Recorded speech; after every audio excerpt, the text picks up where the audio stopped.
Sebelum memulai pembelajaran, kita minta tolong untuk ketua kelasnya memimpin doa ya. Putri, silakan sebelum memulai pembelajaran.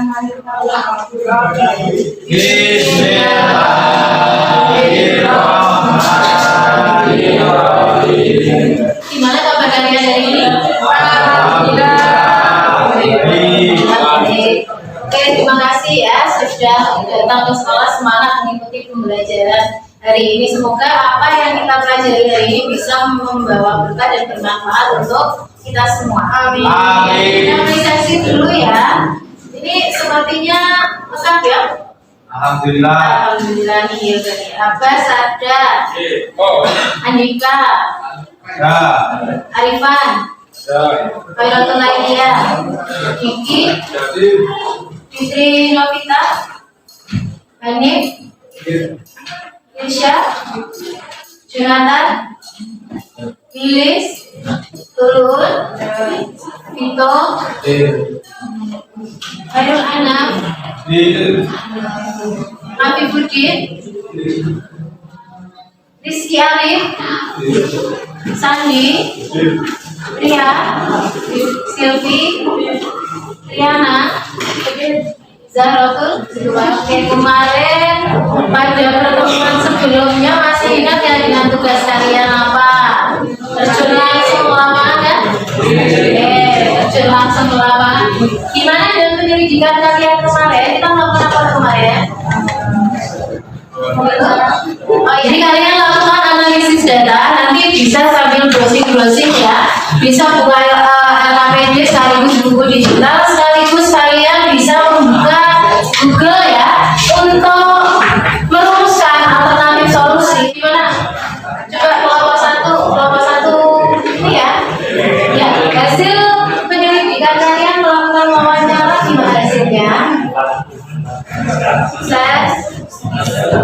Alhamdulillah dan sudah tahu untuk memperoleh kesimpulan.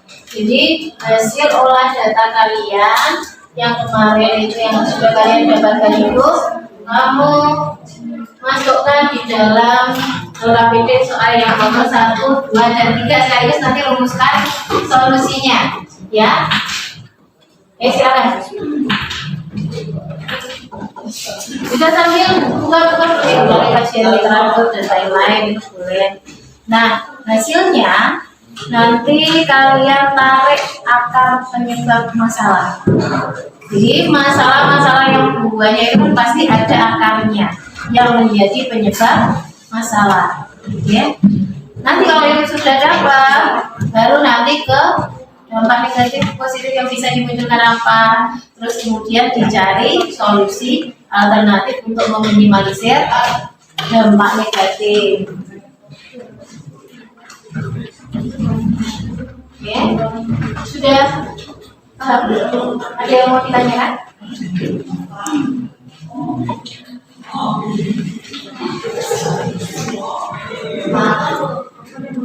Ya, faktor-faktornya ya. Hasil wawancara itu mendapatkan berapa penyebab? Yang kemarin hasil dari wawancara itu mendapatkan berapa penyebab? Nanti kamu pilih satu sebagai akar masalahnya. Ya. Jadi akar itu kan berarti yang jadi apa ya? Induknya penyebab gitu yang akan menyebabkan masalah-masalah yang lain. Itu namanya akar. Ya. Coba ini lumayan kan? Ya, hasil wawancaranya kemarin gimana kalian olah terus kamu analisis.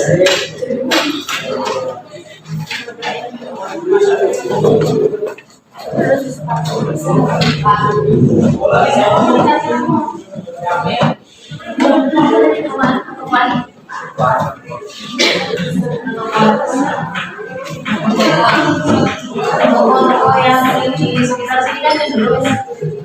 Teruslah nanti di solusi alternatif itu kalian pilih satu solusi yang paling relevan ya.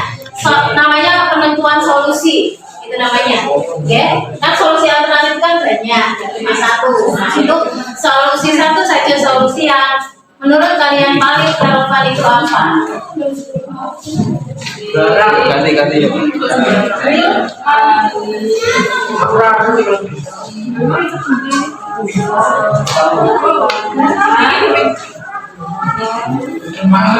Iya Pak, iya Pak.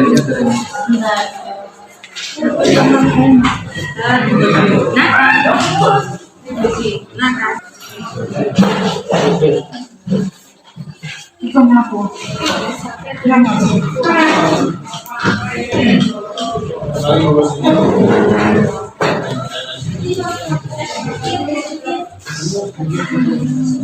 Sudah ketemu template-nya? Iya boleh. Terserah nanti tinggal dimasukkan aja hasilnya sampai yang tadi, ya.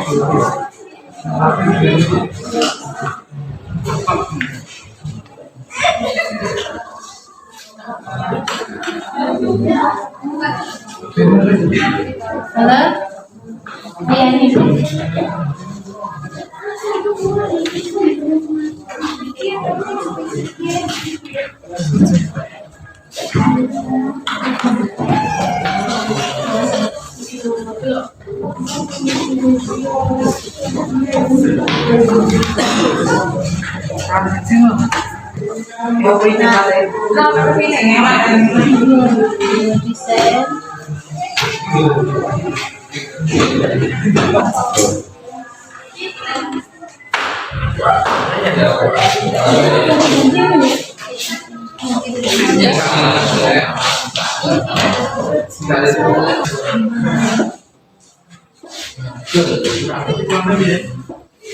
Nah, langsung satu apa dua gitu.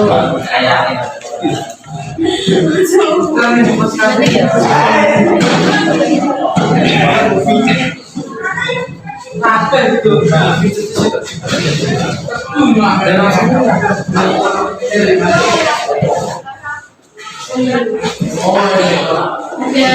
masalah?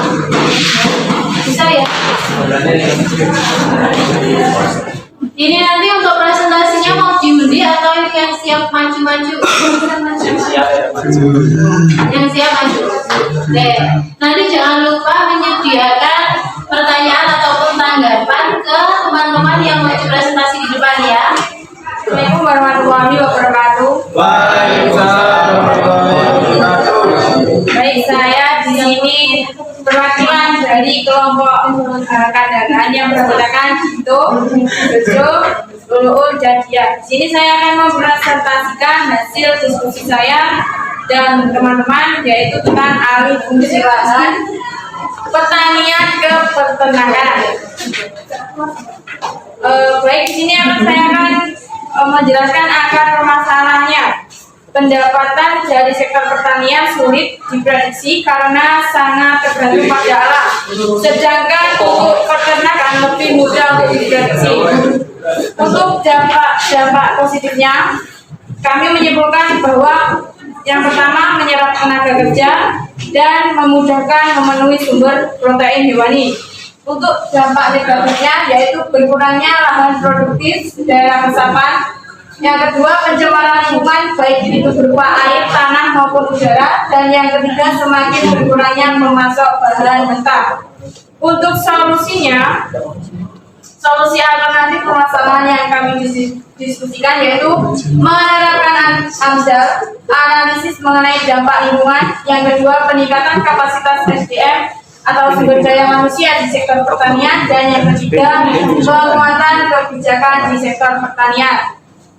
Baik, itulah yang dapat saya sampaikan. Atas kurang lebihnya mohon maaf. Wassalamualaikum warahmatullahi wabarakatuh. Jangan ditutup dulu ya, nanti ada pertanyaan ataupun mau bertanya atau memberi saran dipersilahkan ya. Ini untuk permasalahannya adalah perubahan tata guna lahan dari lahan produktif ke arah peternakan. Nah, di situ sudah disampaikan beberapa faktor dan juga dampaknya sekaligus solusinya. Mungkin ada yang mau ditanyakan?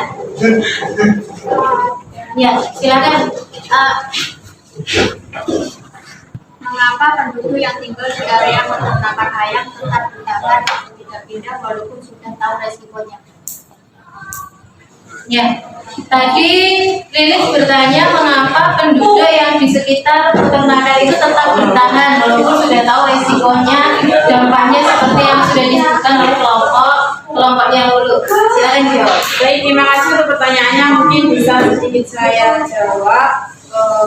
Mungkin untuk warga setempat itu tidak memiliki lahan yang lain atau mungkin lahannya hanya itu untuk mereka tinggal, dan untuk pindah itu sangat tidak memungkinkan. Ada juga yang mungkin sudah mata pencahariannya sudah ada di sekitar wilayah tersebut. Terima kasih. Ya, ya betul ya, dari jawabannya dulu. Mungkin kalian pernah mendengar istilah adaptasi terhadap lingkungan ya. Jadi tempat orang-orang yang tinggal di wilayah peternakan itu biasa mencium bau-bau yang seperti itu sudah dianggap normal, sudah dianggap biasa karena mereka sudah beradaptasi. Nah, terlebih lagi tadi disebutkan mata pencahariannya ada di daerah sana. Apalagi mungkin kalau salah satunya itu bekerjanya di bidang peternakan. Nah, nggak mungkin kalau pindah ya, nanti akan memakan banyak waktu juga nanti ketika mencapai lokasi tempat dia bekerja. Ya, dikembalikan ke Lilis mungkin sudah puas atau belum? Ya, Mungkin ada yang bertanya lagi?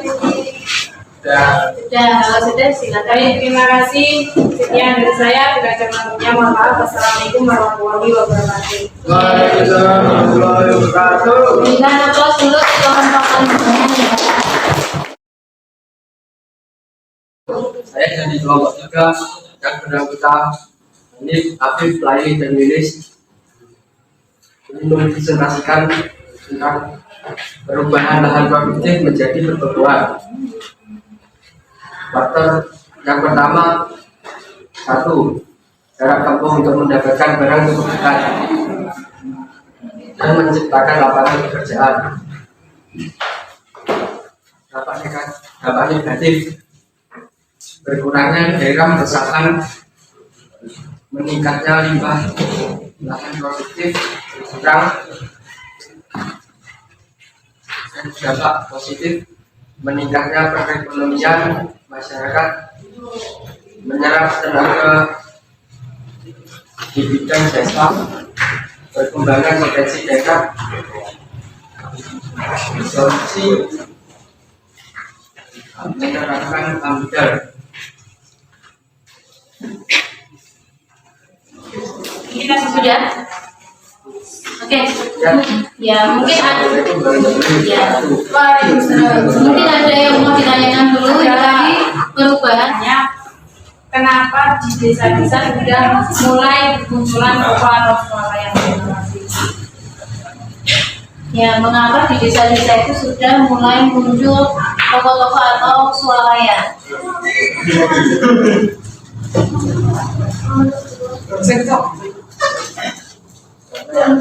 Untuk memenuhi kebutuhan masyarakat.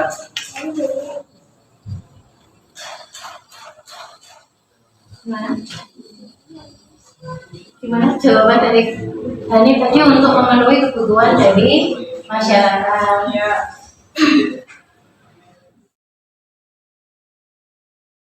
Saya dari kelompok Golongan yang berangkat Rizky, Triana, dan saya sendiri akan mempresentasikan hasil diskusi kami. Masalah pembiayaan yang positif saja. Dampak positif, tentunya tempat tinggal meningkatkan karena fasilitas lingkungan, tapi banyak orang usaha. Dampak negatif, menurunnya daerah resapan, pencemaran lingkungan, dan penyerapan tenaga kerja. Solusi alternatif, membuat ruang terbuka hijau, ruang terbuka hijau di area perumahan. Batasi konversi lahan penerapan kawasan pangan abadi. Menambah tempat resapan air. Oke. Ada yang bertanya? Ada Mungkin bisa disebutkan contoh dari ruang hijaunya itu seperti apa untuk menyelesaikan hal tersebut. Terima kasih. Pertanyaan dari saudara dulu. Salah satunya dengan cara membuat taman di tengah rumah perumahan. Terima kasih. Iya, nanti ruang terbuka hijau itu bisa dilakukan di membuat taman di tengah-tengah perumahan ya. Oke.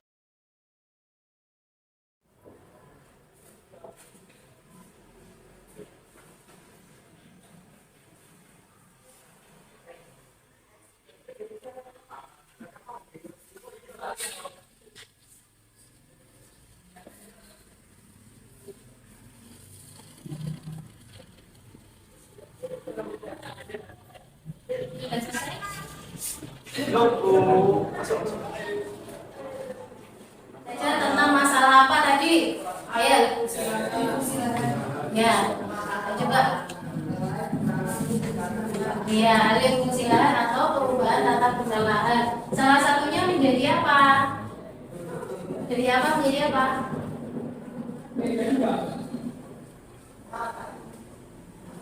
Oh ya, jadi perubahan tata guna lahan tadi ada 3 ya yang kita amati. Yang pertama adalah perubahan tata guna lahan dari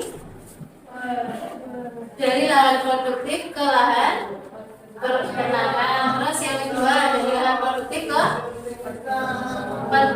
pertokoan, dan yang ketiga adalah lahan produktif ke perumahan. Jadi ada 3 itu. Terus kemudian kalian tadi menemukan faktor penyebab. Kemudian setelah itu apa? Dampak positif. Ya, dampak positif dan negatif. Setelah menemukan faktor penyebab dan juga dampaknya, dicari apa? Dicari apanya? Ya, coba bantu menemukan solusi. Ya, solusi alternatif. Nah, salah satu solusi alternatif merefleksikan pembelajaran kita pada siang hari ini.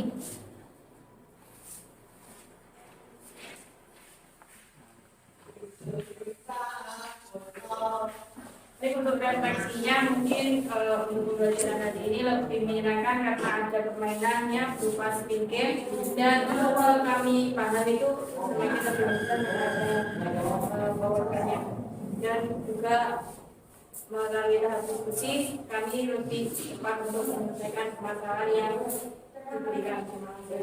Ya, terima kasih kepada Lulu dan kalian semua ya. Oke, untuk pembelajaran hari ini kita rasa cukup. Faktor internal dari kondisi sosial ekonomi, kondisi lahannya sendiri. Jadi faktor dari kondisi lahan. Kemudian yang nomor 2 itu ada faktor eksternal, dinamika pertumbuhan kota, di mana perkembangan fisik kota itu merupakan konsekuensi dari adanya pertambahan jumlah penduduk dan segala aktivitas masyarakatnya. Ya, semakin tinggi jumlah penduduk, maka kebutuhan akan lahan itu juga akan semakin meningkat. Terus kemudian yang nomor 3, faktor kebijakan atau regulasi. Ini berkaitan dengan pemerintah ya, kebijakan dari pemerintah. Terus solusi mungkin ya yang bisa ditawarkan, yang pertama itu regulasi menurut pemerintah itu harus ada perizinan. Jadi ketika mau membangun peternakan misalnya, itu harus izin dulu kepada pemerintah, nanti amdalnya gimana ya, harus benar-benar dianalisis risikonya nanti seperti apa, dampaknya bagaimana, cara mengatasi atau meminimalisirnya bagaimana, itu harus benar-benar dianalisis. Kemudian khusus untuk petani ini ya, petani itu kadang kalau misalkan lahannya itu terdampak seperti beberapa waktu yang lalu di daerah Purwokerto, itu kan baru saja terkena banjir. Ya, akibat apa? Intensitas curah hujannya terlalu tinggi. Akhirnya apa? Membuat petani itu gagal panen, ya. Yang akhirnya itu nanti bisa menimbulkan pemikiran-pemikiran atau persepsi-persepsi, oh aku mau menjual lahanku atau seperti apa, diubah ke lahan yang lain supaya lebih menghasilkan lagi. Seperti itu ya. Makanya pemerintah di sini memiliki peran apa? Untuk memberikan insentif, kan bisa ya, memberikan insentif ataupun subsidi dan lain-lain untuk mencegah terjadinya perubahan tata guna lahan. Terus yang lain yang paling penting itu adalah pengendalian alih fungsi lahan sawah. Terima kasih atas antusias kalian hari ini. Mari kita akhiri pembelajaran kita pada siang hari ini dengan bacaan Alhamdulillahirrahmanirrahim. Wassalamualaikum warahmatullahi wabarakatuh. Waalaikumsalam.